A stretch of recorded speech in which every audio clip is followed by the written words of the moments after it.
Paseos por la historia, con Jorge Iglesias.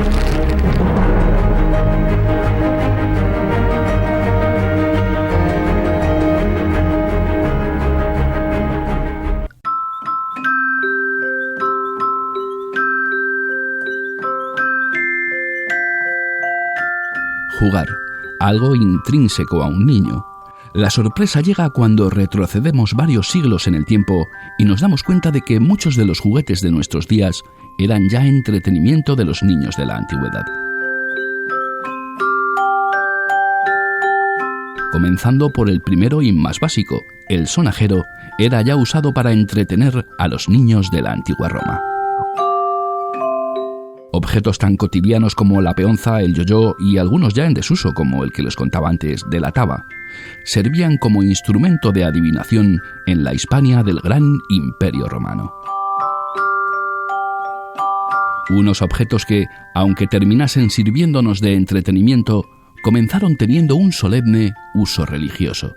Nos lo cuenta Pedro Espinosa. Él es maestro juguetero en su empresa Gigantea y director del Museo del Juguete en la localidad de Pollales del Hoyo. Ya hace 5.000 años aparecen elementos que se podrían llamar juguetes, aunque en aquella época esa palabra aún no se había acuñado. Esa es una palabra moderna relativamente. Y luego además no tenían exactamente la finalidad que tienen los juguetes de hoy en día. Hoy básicamente, aparte de ser recreativos, son educativos, pero en la antigüedad más bien eran elementos con gran carga de simbolismo, religiosidad. Esas muñecas, esas figuras, esas tabas que ya se utilizaban en Mesopotamia, en Roma, en Egipto, todo eso eran elementos más bien de aprendizaje para el niño y a veces también, como digo, cargados de simbolismo. Por ejemplo, el sonajero se consideraba como un elemento que ahuyentaba los malos espíritus y los malos augurios, ¿no? Es curioso porque muchos de los juguetes que conocemos tienen su origen en ritos religiosos o místicos o mágicos. Por ejemplo, un juguete que conocemos en la actualidad, que es la carraca. La carraca ya mucha gente ha olvidado que era un elemento religioso que se usaba en las iglesias en Semana Santa para llamar a los fieles, porque entonces no se tocaban las campanas hace tiempo de luto.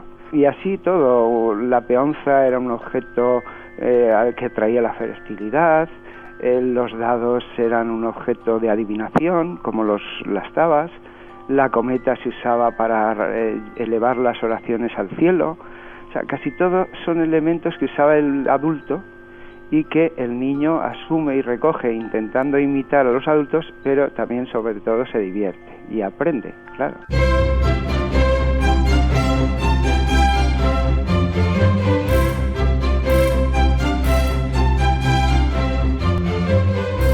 Pasan los siglos y la adquisición de juguetes realmente elaborados es solo cosa de los adultos más adinerados. Reyes, nobles y hombres de fortuna adquieren figuras talladas en marfil, labradas en bronce y por supuesto de oro, que aunque resultan de gran belleza, no cumplen el primer y más básico objeto del juguete: jugar. Para los verdaderos protagonistas, los niños, poco importa el material con el que hayan sido hechos: trapo, arcilla, madera, cartón, vidrio e incluso hueso. La imaginación resulta el mejor de los materiales con el que disfrutar jugando.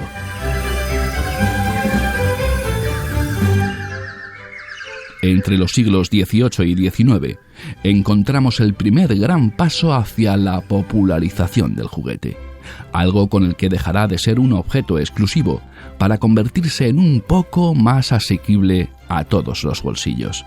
Es la llegada de la revolución industrial. Claro, y no solo la popularización, sino también el abaratamiento, porque, como tú bien decías, muchos de los juguetes hasta entonces solo estaban al alcance de algunos. Los niños hasta entonces se los tenían que hacer.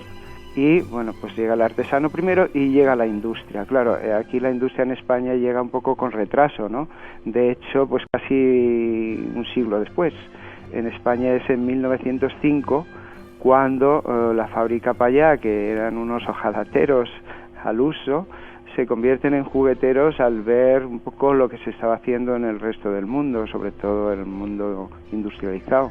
Entonces aquí eligen la hojalata, que era un material muy asequible por entonces y muy popular, para empezar a hacer los primeros juguetes industriales, allí en Ibi, en Alicante. En Ibi, en Alicante, como decía, la Casa Pallá. Estos eran unos hojalateros que se dedicaban a hacer barreños, cubos, y dicen, vamos a hacer miniaturas de aluminio, de zinc, de lo que estaban haciendo en aquel momento, de estas regaderas, de estos cubos, y resulta que venden mejor las miniaturas. Así que claro, cambian su producción y dicen, bueno, pues vamos a industrializarnos y comprar maquinaria y vamos a elaborar, como se está haciendo en el resto del mundo, vamos a elaborar juguetes de hojalata y con un mecanismo de relojería, que era la famosa cuerda, los juguetes de cuerda, ¿no?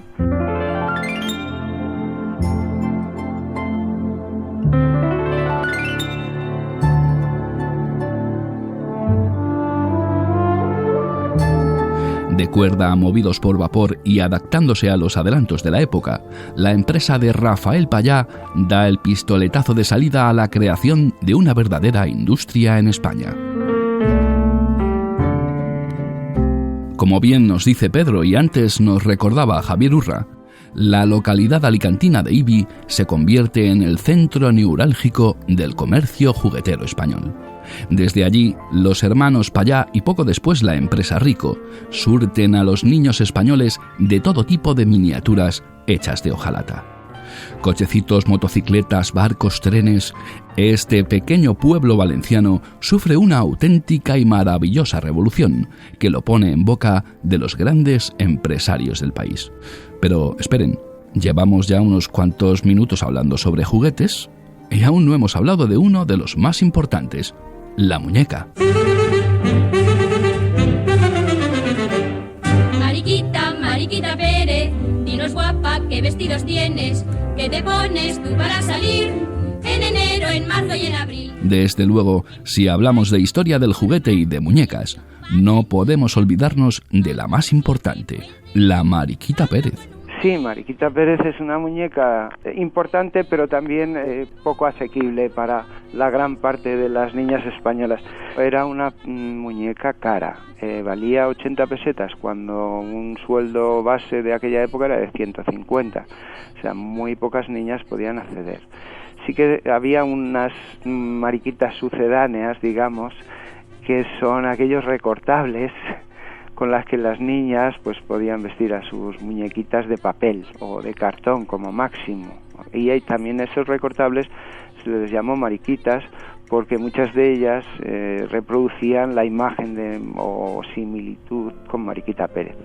La niña humilde podía tener una pepona, que era una muñeca de cartón muy burda, digamos, o como mucho unos recortables. Era de cartón piedra. ¿Qué ocurría con el cartón? Es que tenía un gran problema. Todas las señoras mayores que han visitado mi museo me han contado la misma anécdota.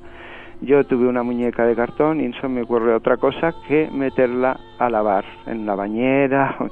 ¿Qué ocurría con el cartón? Que se les deshacía. Y prácticamente a todas las niñas que tuvieron una muñeca de cartón, como pudo ser Mariquita Pérez, y claro, menudo disgusto para una niña que sus padres a lo mejor habían ahorrado para comprar esa Mariquita Pérez, al mojarla, al lavarla, pues se le deshacía, como es lógico.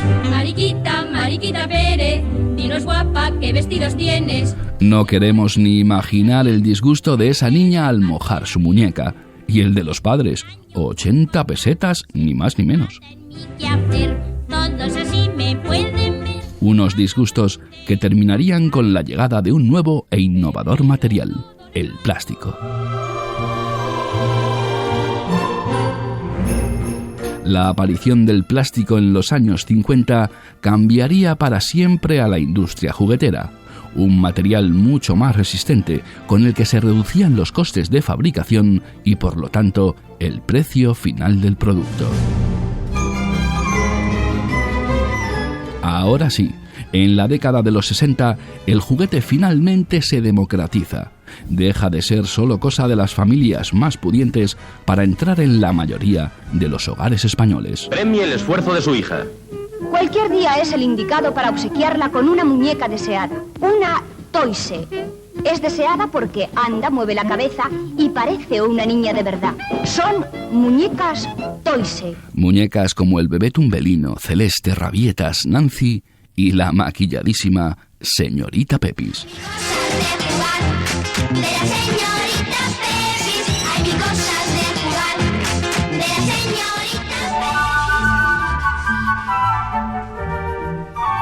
El juguete en su evolución ya no solo se queda en un simple objeto con el que pasar el rato. Aunque ya hacía años que se estaba intentando, será en los años 70 cuando pasará a convertirse, además, en un importante instrumento educativo. Genial, aprender jugando, algo que supo ver Arturo Pomar, uno de los fundadores de la empresa juguetera Disset y de su acertado eslogan, jugar y saber. Esta pequeña frase pues ya sintetizaba perfectamente todo lo que se pretendía con nuestros juegos, ¿no? El jugar, por un lado, y el saber. Y el saber jugar. O sea, se podía dar la vuelta, ¿no? Era un capicúa, ¿no? Pero sobre todo el saber, porque había juegos, entonces se podía aprender geografía, se podía aprender astronomía, etcétera, a través de ese juego, ¿no? Habían dos factores aquí, el de la educación del niño y la educación del padre, porque tampoco los padres estaban acostumbrados, o las familias no estaban acostumbradas a ese concepto de juguete educativo. Parecía como si fuera una cosa, no sé, especial, ¿no? Realmente muchos objetos que incluso no son juguetes, en manos de un niño se convierten en un juguete. Realmente el juguete siempre ha sido un elemento educativo. A mí nunca me ha gustado hacer esta división. Es adecuada en cuanto a la diferenciación de producto entre una cosa u otra, ¿no?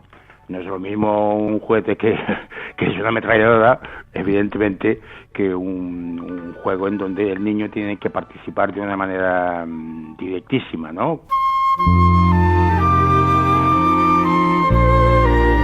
En la actualidad, los juguetes que podemos pedir en nuestra carta de Reyes son de lo más diverso. Queridos Reyes Magos, este año quiero que me traigáis un iPhone y un iPod. Si no pueden ser las dos cosas, prefiero que me traigáis el iPhone, lo que no quiere decir que si no hay iPhone me vayáis a dejar sin el iPod. Aunque aún tenemos la suerte de encontrar a varios de esos maestros artesanos que, como Pedro Espinosa y Maite Quintanar, mantienen viva la tradición del cartón piedra desde su taller y museo del juguete Gigantea. Somos artesanos, como bien dices, del cartón piedra, aunque no hacemos juguetes realmente, o sea, lo que vendemos son objetos decorativos. Hacemos figuras de personajes emblemáticos, como el Principito, por ejemplo, planetas, cabezudos para las fiestas, restauramos también. Y luego pues tenemos el Museo de Juguetes, que es una colección que llevamos haciendo pues Maite y yo pues hace siglos, bueno, años, porque no somos tan viejos, y ha sido un poco también la fuente de inspiración en nuestro trabajo del cartón piedra.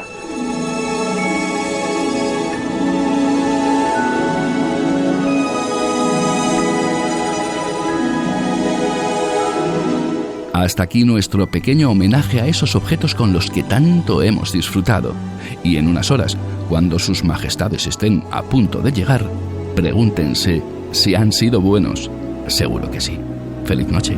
It's beginning to look a lot like Christmas everywhere you go.